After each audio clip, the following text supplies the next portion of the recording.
മൃഗാധിപത്യം വന്നാൽ എന്തായിരിക്കും ഇന്ന് സങ്കല്പിച്ച് നോക്കുക.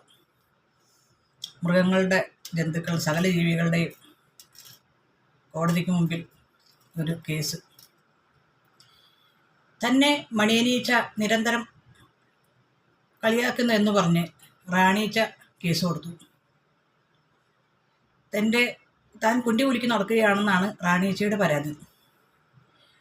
മണിയനീച്ചയ്ക്ക് മണി കൂടുതലായതുകൊണ്ട് ഉള്ള അഹങ്കാരമാണെന്നാണ് മറ്റു മടിയനീച്ചകളുടെ ആക്ഷേപം.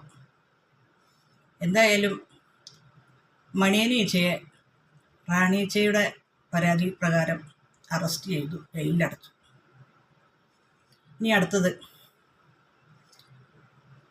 തലയടി വാരത്തിൽ നിന്നും പേനച്ചൻ കൊടുത്തിരിക്കുന്നൊരു പരാതി. തൻ്റെ ഭാര്യ പേനമ്മയും പൊടിക്കുഞ്ഞുങ്ങളും തലമുകളിൽ കളിക്കാൻ പോയപ്പോൾ പേനമ്മ തീറ്റയെടുക്കാനും കുട്ടികൾ കളിക്കാനുമായിട്ട് പോയപ്പോൾ അവരെ കാണാനില്ലെന്നാണ് പരാതി.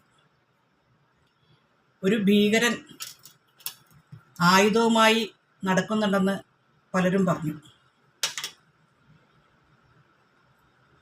ഈ പേൻകുഞ്ഞുങ്ങളെയും തൻ്റെ പേനമ്മയെയും അന്വേഷിച്ചിറങ്ങിയ 10 യുവാക്കളെയും കാണാതായിട്ടുണ്ട്.